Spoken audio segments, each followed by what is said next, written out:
Baik, terima kasih. Assalamualaikum warahmatullahi wabarakatuh. Terima kasih Pak Prof. Nasir. Ini senior saya, Pak. Jadi kalau ditelepon oleh Dr. Nasir nggak bisa saya tolak. Itu salahnya. Prof, jurnalis senior kita semua yang saya hormati, Prof. Budi, hadirin semuanya. Saya singkat saja. Karena saya diminta khusus mengenai masalah pelaksanaan putusan Mahkamah Konstitusi. Tapi sebelum saya ingin menerangkan begini, bahwa perubahan Undang-Undang Dasar kita memperkenalkan sebuah semacam sistem ketatanegaraan yang baru, walaupun tetap menggunakan dasar filosofi dari sistem kita yang lama, yaitu tidak keluar dari Pancasila, dan karena itu tidak mengubah pembukaan Undang-Undang Dasar. Tapi secara sistem ada perubahan besar dalam hukum tata negara kita dengan perubahan Undang-Undang Dasar itu. Sistem ini saya ingin menyampaikan beberapa poin penting karena ini sangat berkaitan dengan Mahkamah Konstitusi dan bagaimana implementasi atau pelaksanaan putusan Mahkamah Konstitusi. Sistem yang dimaksud adalah kita memperkuat apa yang disebut dengan sistem konstitusional. Memang di Undang-Undang Dasar kita yang sebelumnya ada sistem pemerintahan kita, sistem konstitusional. Tapi itu hanya dalam tataran filosofi, dalam tataran pengertian. Tetapi dalam perubahan Undang-Undang Dasar itu dijelaskan dan dirinci ciri-ciri sistem konstitusional itu dan bagaimana sistem konstitusional itu dibangun. Kemudian yang kedua, memperkuat apa yang disebut dengan prinsip negara hukum.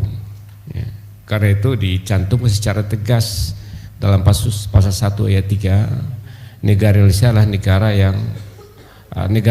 negara hukum atau negara berdasarkan hukum. Ini juga sebenarnya sudah ada dalam prinsip yang lama, tapi ini lebih dipertegas dan isi konstitusi itu mencerminkan unsur-unsur pokok dari negara hukum. Kalau kita mempelajari hukum, ilmu hukum, negara hukum itu prinsip-prinsip pokoknya pertama adalah rule of law, pemerintahan berdasarkan hukum. Kemudian yang kedua adalah apa yang disebut dengan penghormatan terhadap hak asasi manusia. Kemudian yang ketiga adalah peradilan yang independen. Jadi itulah prinsip pokok dari negara hukum dan itu tercermin dalam perubahan-perubahan besar dalam Undang-Undang Dasar kita.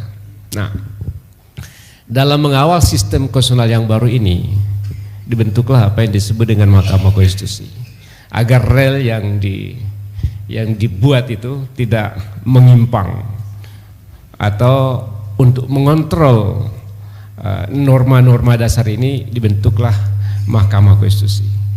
Jadi Mahkamah Konstitusi sebenarnya adalah karena itu biasa disebut dengan the guardian of the Constitution, mengawal norma konstitusi.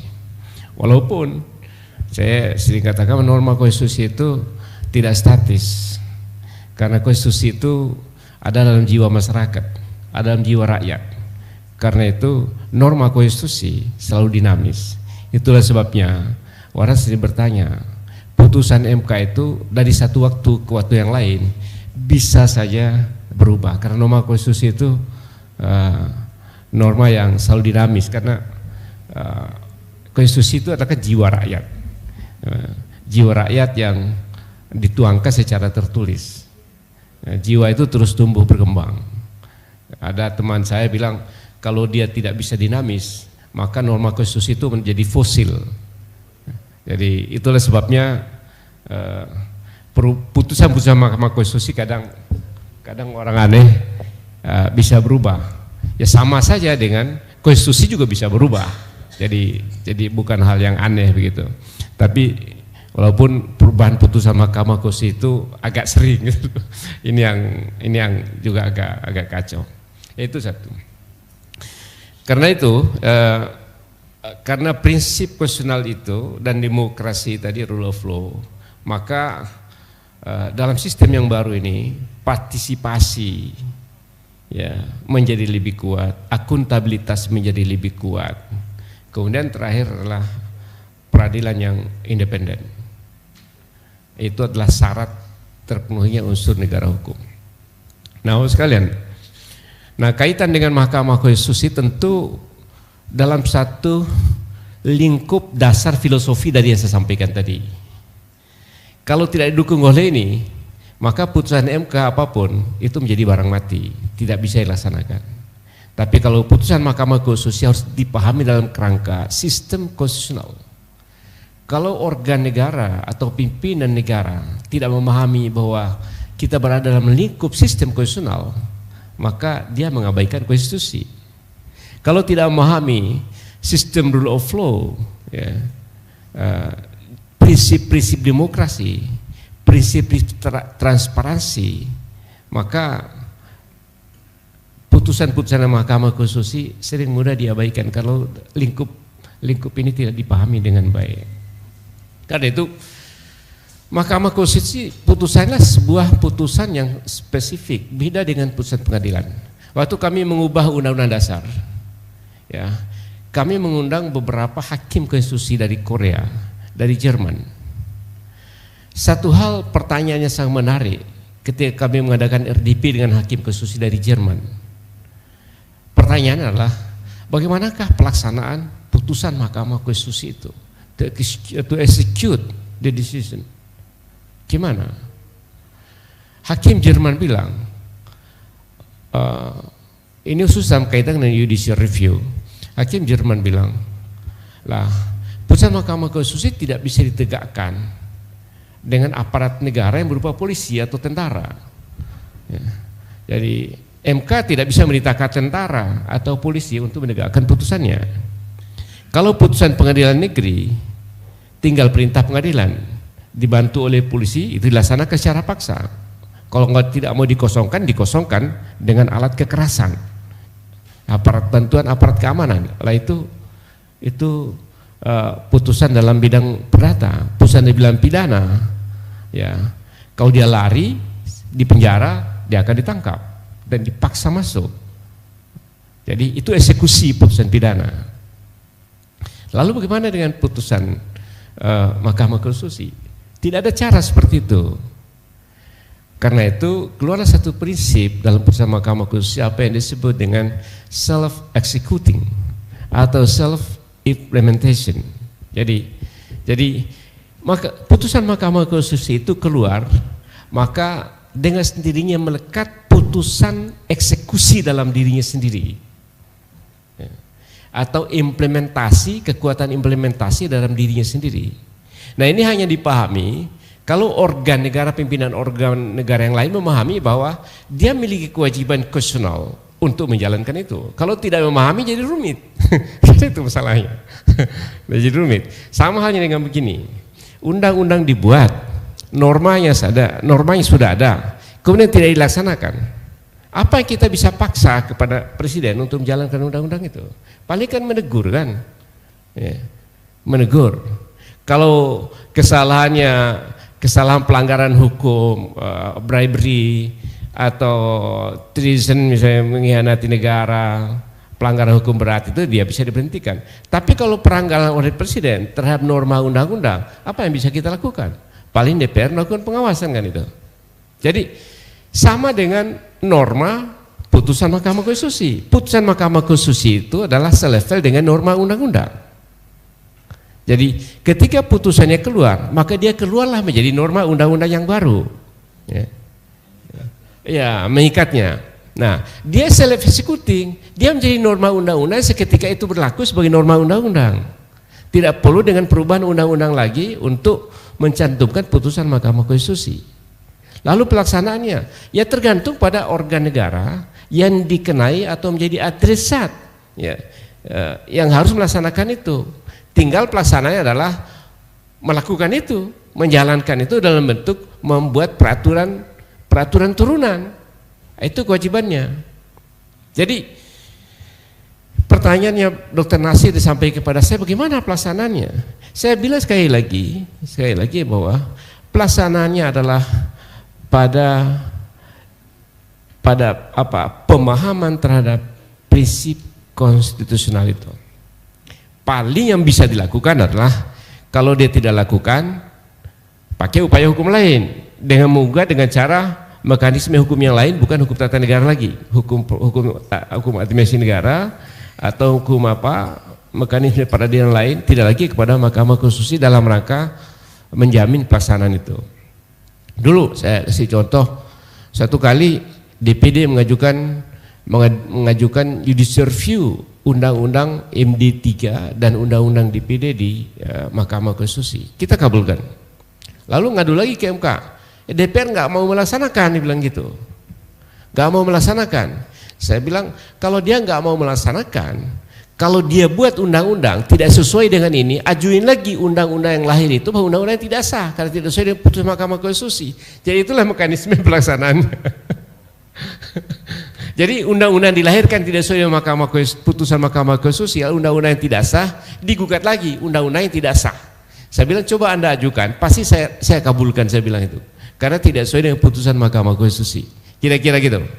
Jadi saya begitulah pelaksanaan putusan Mahkamah Konstitusi yang bersifat apa yang disebut dengan self executing atau self implementation. Jadi automatically dengan kesadaran konstitusionalisme dihormati, dia laksanakan. Kalau dia tidak laksanakan, maka produk yang dibuat menjadi ilegal. Nah, ilegal, kapan ilegal itu efektif? Ketika pengadilan mengatakan bahwa itu ilegal. Karena itu mekanismenya adalah mekanisme gugatan lain. Jadi, gugatan lain yang menyatakan bahwa dia ilegal. Kita bisa menyatakan ilegal, tapi kapan efektif ilegalnya? Kalau diputuskan oleh pengadilan bahwa itu ilegal. Jadi begitulah prosedur dan mekanisme pelaksanaan putusan Mahkamah Konstitusi. Saya ringkas saja, Prof. Nasir. Jadi saya kira karena itu pertanyaan juga ringkas, ya, itu yang bisa saya sampaikan. Ya. Terima kasih. Assalamualaikum warahmatullahi wabarakatuh. Ya, ini saya bisa membuka. Karena Pak Hamdan berkenan untuk meninggalkan tempat nanti, saya bisa buka percakapan dulu dengan kawan-kawan kalau ada yang mau diskusi. Iya. Tapi ini ada satu kesalahan besar yang kita lakukan, Pak Priyo. Iya, yaitu Bapak tidak mengingatkan saya pembicara ketika saya minta maaf, Pak. Bapak jangan marah. Bapak jangan marah, tapi Bapak harus naik ke atas panggung. Silakan Pak, ini advokat Dr. Junaidi dari Bandung. Beliau akan sebagai salah seorang pengurus MDP, beliau adalah penulis yang juga nanti. Silakan Pak mengambil tempat, ya. Ini dokter spesialis neurologi, ya.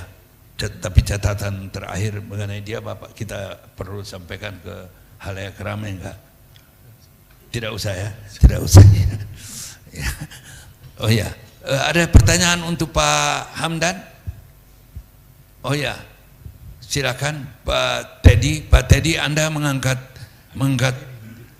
Iya, Pak Teddy Harto mengangkat tangan pertama, tapi karena beliau adalah tuan rumah, maka Teddy Bos ini yang lebih dulu. Silakan Prof Teddy, Anda lebih dulu.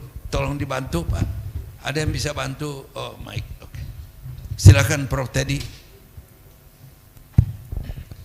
Terima kasih Bapak Moderator. Mohon maaf Pak Teddy. Terima kasih Pak Hamdan untuk paparannya. Saya ingin menyoroti apa yang Bapak sampaikan bahwa kalau ternyata self-executing decision atau putusan ini tidak bisa dikerjakan oleh badan ataupun organ yang terkena aturan tersebut, lalu situasinya jadi rumit karena tergantung pada pemahaman.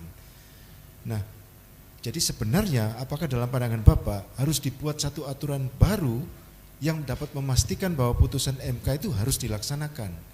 Dalam arti pemahaman self-executing itu kalau tidak dikerjakan juga tidak bisa langsung disalahkan. Dia ilegal, bahkan produknya tadi disebut ilegal, tapi untuk memastikan ilegal masih butuh proses pengadilan lagi gitu. Jadi rumitnya jadi memang sangat jelas. Apakah bisa dipahami bahwa seharusnya tidak perlu sampai harus terjadi proses pengadilan lagi karena sifatnya yang self executing itu. Misalnya nih, apa istilahnya, tuntutan publik gitu. Apakah tuntutan publik tidak bisa berlaku? Apakah DPR tidak bisa mengambil peran juga? DPR barangkali urusannya dengan presiden, tapi kalau yang terkena adalah organ di bawah pimpinan kepresidenan, dalam ini eksekutif, dan tidak melaksanakan, maka DPR harusnya bekerja secara otomatis mencatat hal itu dan memastikan bahwa dia harus terjadi, harus dilaksanakan. Bagaimana keterangan lebih lanjutnya, Pak? Terima kasih.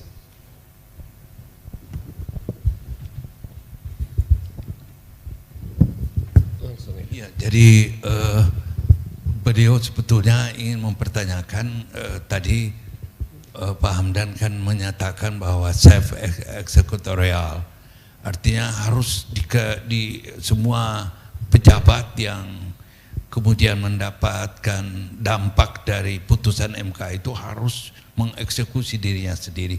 Pengertian kami seperti itu, Pak.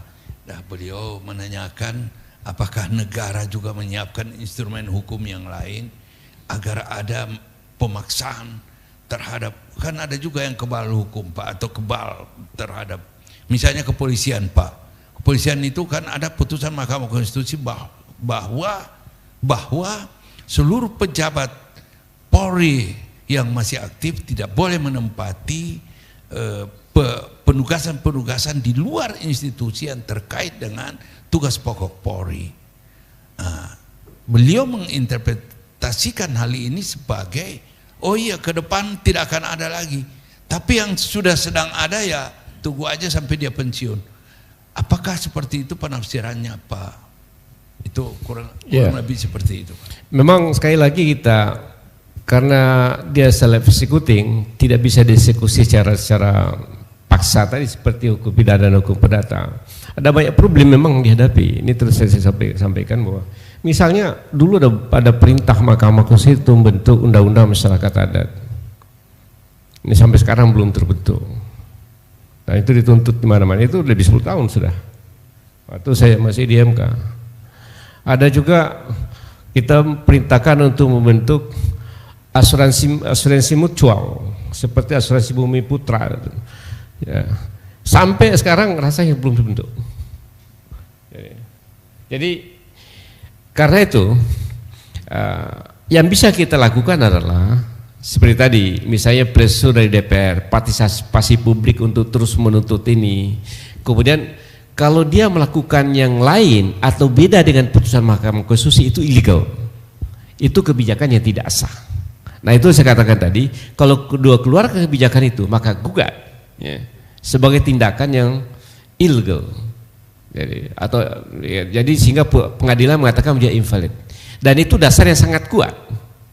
Dasar kuat. Jadi sama halnya dengan putusan-putusan Mahkamah Konstitusi terkait dengan hukum pidana atau hukum acara pidana sangat tergantung pada hakim pidana dalam memutuskan. Awalnya para hakim itu tidak peduli dengan putusan Mahkamah Konstitusi, tapi sekarang ini sekali keluar putusan Mahkamah Konstitusi langsung mereka mengeksekut, langsung mereka menghormati itu. Ya, kemarin ada contoh yang paling akhir ini baru minggu lalu, putusan Mahkamah Konstitusi hari ini, besoknya putusan pengadilan mengenai pidana, langsung hakimnya memperhatikan putusan MK, merujuk putusan MK, dan terdakwanya dibebaskan gara-gara putusan MK. Tapi kalau sebelumnya tidak ada begitu. Artinya apa? Ini saya katakan tadi adalah Pak, kesadaran konstitusional. Kan inilah hukum yang kita bangun. Ya, jadi sangat terkait dengan kesadaran, sangat terkait dengan sistem politik yang lain, termasuk misalnya pressure dari DPR dan independensi dari kekuasaan kehakiman ketika tindakan atau kebijakan yang tidak sesuai dengan putusan MK itu diuji di peradilan lain. Jadi sekali lagi saya katakan itulah makna self executing itu. Jadi tidak ada lembaga yang bisa memaksa dia. Ya DPR bisa juga, tapi kan juga lembaga politik. Ya. Lembaga politik. Ya. Dia bisa menekan, bisa pressure untuk dilaksanakan, itu bisa. Jadi Kalau kesadaran konstitusional menjadi semakin tinggi, partisipasi politik dan demokrasi menjadi semakin baik, dia harusnya menghormati itu, karena legitimasi politik pejabat itu kan sangat terkait dengan legitimasi rakyat dan demokrasi. Dan itulah cara memahami kelahiran Mahkamah Konstitusi dalam konteks perubahan undang dasar itu secara the whole system. Saya kira itu. Terima kasih. Iya, ini terima kasih Pak. Ini jawabannya bagus sekali. Jadi izin Pak Prof. Hamdan, seperti putusan Mahkamah Konstitusi saat ini menyangkut kolegium Pak. Kolegium itu kan dinyatakan harus kolegium independen. Itu amar putusan nomor 3 dan nomor 4 yang ada.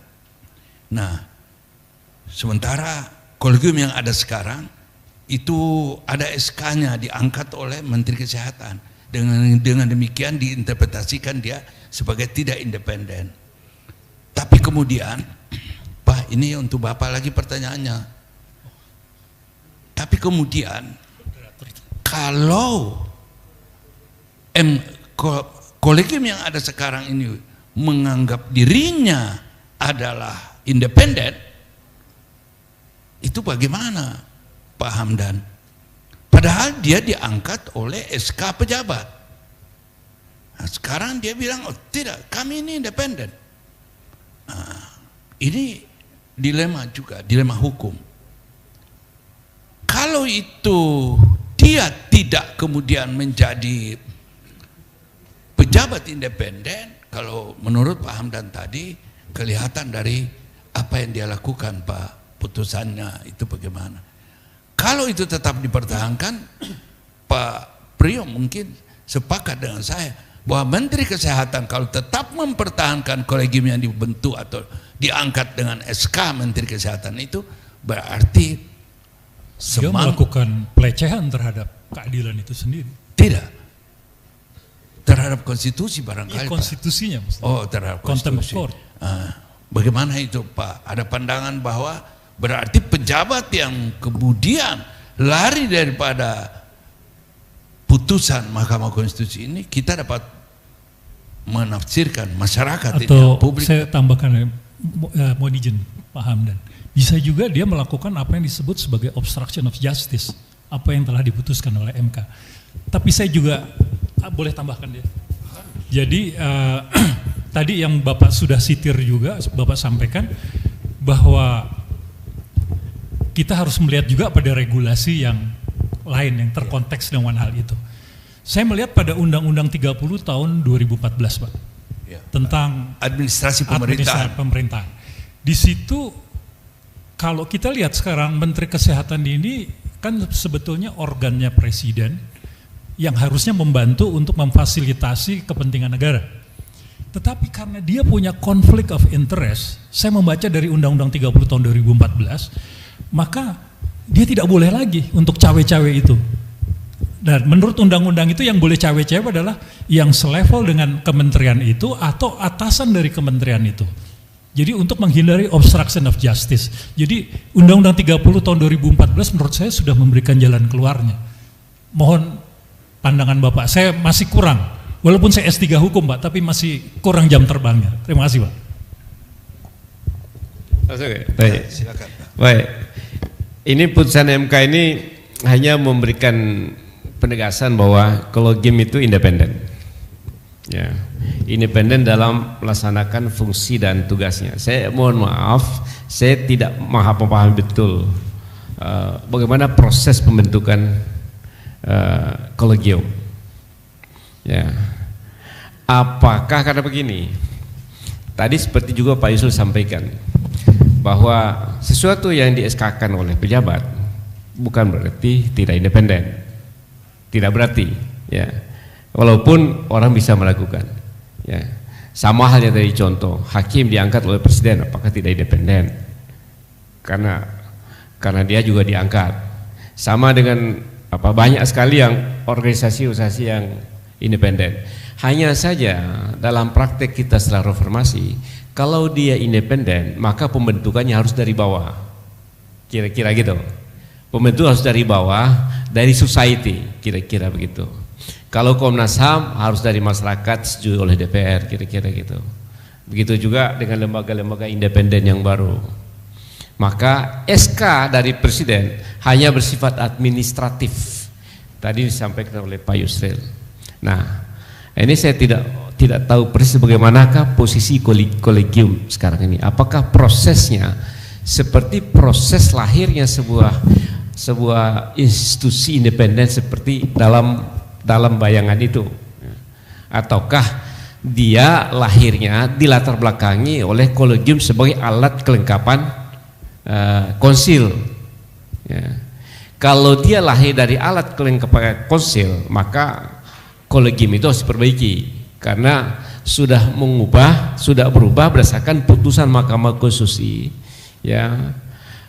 Kolegium itu, ya, bukan alat kelengkapan dari konsil, ya. Dia adalah anggota konsil gitu yang dimaksud oleh Mahkamah Konstitusi. Lalu pertanyaannya, kalau memang dia lahir sebagai alat kelengkapan konsil dan tidak dikoreksi, minta kepada pengadilan untuk mengoreksi. Nah, itulah yang saya katakan tadi. Itulah langkahnya untuk menyatakan bahwa dia invalid. Invalidnya itu harus dengan putusan pengadilan. Kita boleh menyatakan invalid, tapi hukum begitu begini, Pak. Hukum resisi negatif begini. Presumption of legality. Jadi sepanjang aturan itu sudah dikeluarkan, dia dianggap legal walaupun tidak legal. Kira-kira. Dia dianggap legal walaupun cacat. Jadi ada asas namanya presumption of legality. Jadi karena itu untuk memastikan bahwa dia cacat harus dengan putusan pengadilan. Jadi gitu, Pak. Ya, lebih detail. Saya kira itu, terima kasih. Ya, saya kira ini Bapak masih ada waktu, Pak? Oh. Ya, Pak Teddy, silakan Pak Teddy.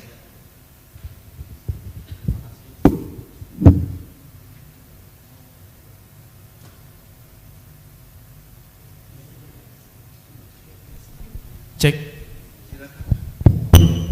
Terima kasih Prof. Nasir atas kesempatan yang diberikan. Saya mau bertanya ke Pak Hamdan, ya. Jadi putusan MK yang baru saja digulirkan itu kan menyangkut dua hal. Satu masalah kolegium, yang kedua masalah organisasi profesi. Ya. Dalam penjelasannya sudah dijelaskan baik oleh Prof. Yusril maupun Prof. Hamdan dan mungkin beberapa statement dari Dr. Nasir juga.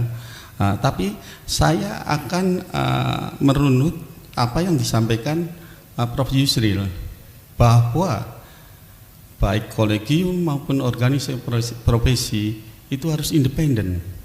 Ya, itu sebenarnya kunci pokoknya putusan ini kan mengarah ke sana. Organisasi profesi dan kolegium harus independen. Yang saya tanyakan, karena organisasi profesi dan kolegium yang independen itu sebenarnya sudah diatur pada Undang-Undang Nomor 29 Tahun 2004, yaitu Undang-Undang Praktek Kedokteran. Bagaimana kalau misalkan kami mengajukan gugatan ke MK untuk dihidupkan lagi yang sudah dilebur di Undang-Undang Omnibus Law tahun nomor 17 tahun 2003. Apakah itu mungkin? Karena semua sudah lengkap sebenarnya di Undang-Undang Nomor 29 tahun 2004 mengatur praktek kedokteran. Di situ ada kolegium, ada organisasi profesi yang tunggal. Karena putusan MK ini adalah sebenarnya nuansanya ke sana. Kenapa nggak dihidupkan lagi aja? Undang-undang sudah dilebur oleh Omnibus Law Undang-Undang Nomor 17 tahun 2023. Demikian Prof. Ya, makasih Pak Hamdan. Ya, jadi ini asas hukumnya. Jadi kalau undang-undang yang baru sudah mencabut undang-undang yang lama atau membatalkan undang-undang yang lama, maka undang-undang yang baru yang berlaku. Jadi saya kira kalau Omnibus Law ini sudah, saya tidak tahu, saya minta maaf, saya tidak baca secara detail apakah sudah dicabut undang-undang yang lama itu ataukah beberapa pasal tertentu yang terkait dengan materi yang sama itulah yang secara khusus diatur baru dengan undang-undang yang baru. Kalau itu sudah dilakukan maka berlakulah undang-undang yang baru ini. Jadi itu ada ini kayak berkaitan dengan politik hukum. Ya politik hukum. Lalu apa mungkin kita balik kepada undang-undang yang lama? Itu juga adalah politik hukum. Atau bisa juga ya kalau dibandingkan antara dua ini mana sebenarnya yang lebih bagus untuk menjamin independensi, yang gugat lagi agar kembali undang-undang lama itu hal yang mungkin saja. Tapi ini kaitan dengan politik hukum dan bisa ditempuh juga dengan upaya judicial review. Ya. Jadi kalau memang itu yang secara konstitusional bisa dibuka dikemukakan itu lebih bagus, lebih tepat secara konstitusional. Saya kira itu, Pak. Ya, masih ada pertanyaan? Ya, silakan Bu, silakan. Terima kasih. Bu, izin kalau bisa langsung Bu ya. Ya, intinya begini. Ya. Tadi kalau memang ada kesadaran untuk self execution itu bagus sekali. Tapi problem saat ini tidak ada kesadaran untuk self execution. Ya. Itu problemnya. Konsil, kolegium yang ada sekarang itu tidak dari bawah, jelas tidak independen. Nah, apa yang bisa kita lakukan selain gugat? Karena kalau gugat nanti muter-muter lagi gitu. Mohon saran. Terima kasih. Iya. Jadi Pak, izin Pak, saya pertegas. Jadi beliau mengatakan tadi Bapak selaku narasumber yang sangat kredibel ini mengatakan bahwa sebaiknya itu dari bawah agar independensinya jelas sehingga memenuhi tuntutan daripada putusan MK ini. Tapi beliau penanya ini dokter saraf juga Pak, tapi doktor ilmu hukum juga. Ini sekarang ini udah banyak dokter yang doktor ilmu hukum Pak. Jadi kita yang orang hukum ini Pak tergeser sama dokter-dokter yang sudah belajar hukum. Tapi nggak apa-apa, ini bagus juga.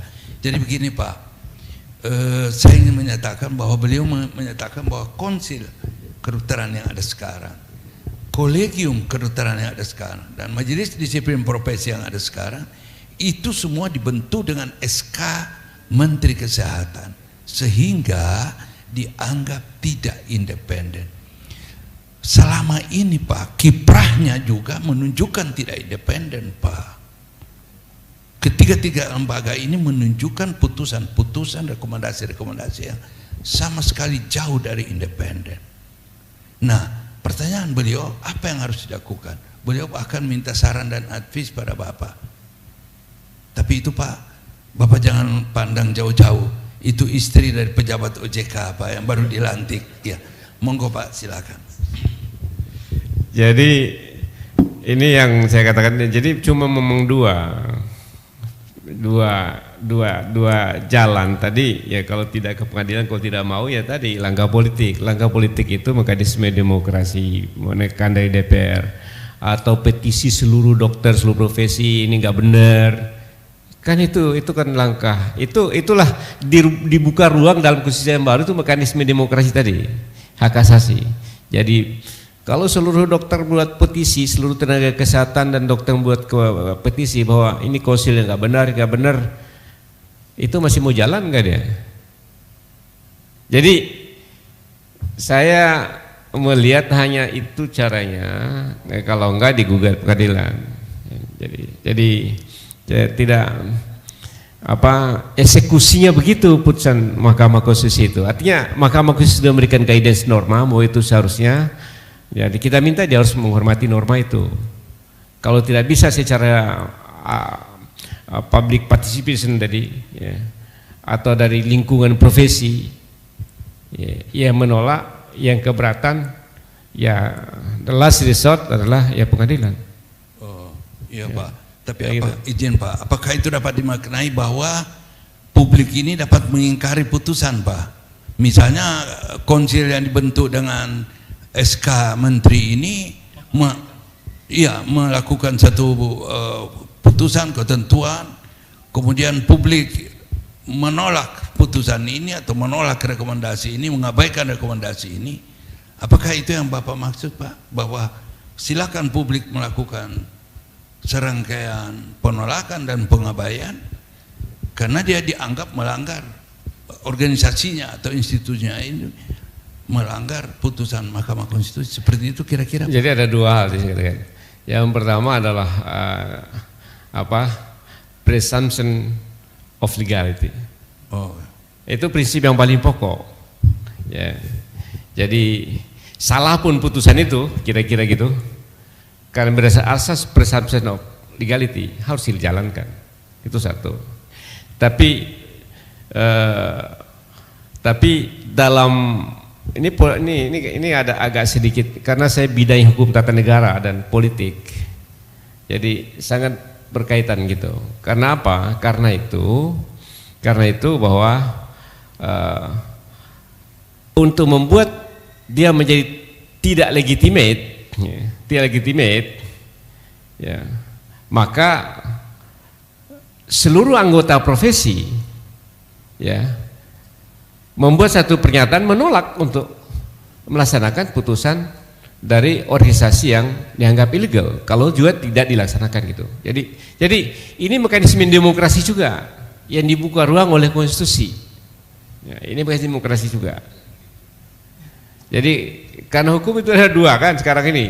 Jadi hukum itu tidak saja validity, tapi juga ada legitimasi. Ya, itu selalu begitu tuh.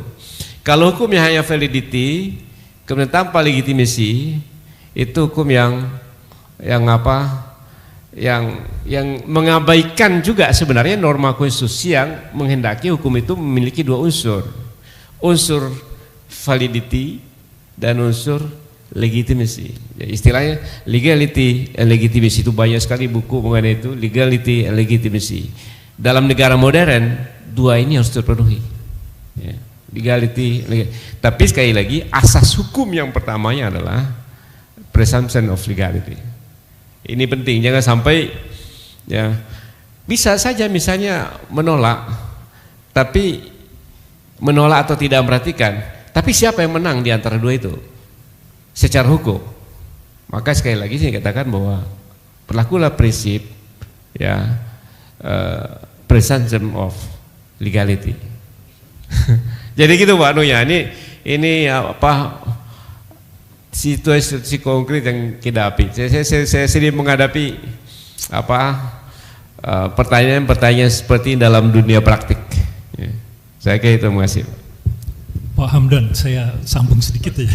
Ada yang mengatakan juga kalau itu berhenti dan belum ada penggantinya, kita nggak boleh melakukan apa yang disebut dengan kekosongan hukum gitu. Bagaimana Bapak merespon pandangan-pandangan ini? Ya, belum ada kekosongan hukum karena dengan prinsip presumption of legality tidak ada kekosongan hukum. Jadi dia tetap bisa jalan terus gitu maksudnya? Yang mana, yang kolegium apa sekalian? Harusnya tetap jalan. Ya. Bisa jalan terus maksudnya? Ya.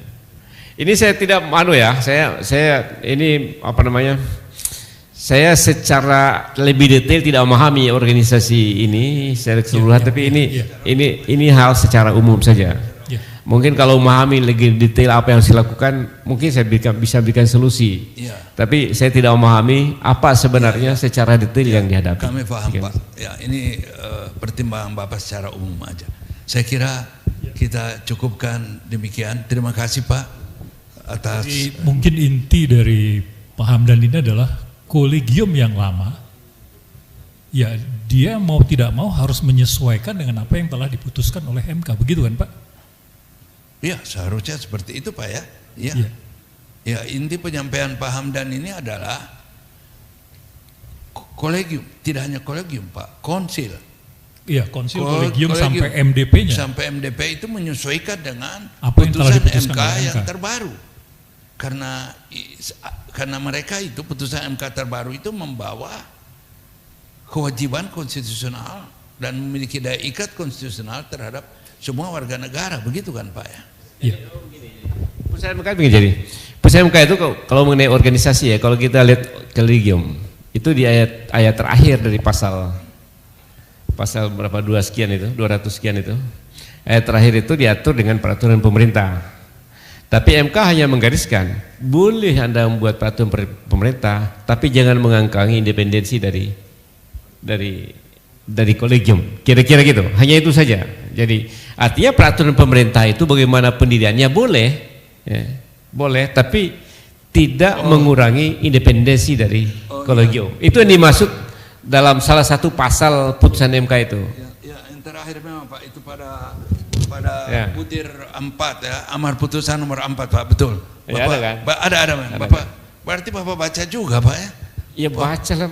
Bapak hebat sekali. Bapak ya. ini ketua MK begitu. Iya, enggak. Maksudnya kan orang sibuk banget. Beliau masih membaca putusan MK yang 540 halaman itu kan luar biasa. Pak, terima kasih Pak atas. Terima kasih Pak Hamdan. Aplaus buat Pak Hamdan. Aplaus untuk Pak Prof. Hamdan Zulfan. Prof. Hamdan Zulfan ini, ibu bapak sekalian, saya mengenal beliau ini kelahiran Mataram Bapak ya. Oh Bapak Bima. Oh Bapak ini orang Bima ya. Iya. Iya. Oke Pak. Saya terima kasih banyak atas perkenan Bapak. Ya, kehadiran Bapak. Terima kasih Pak.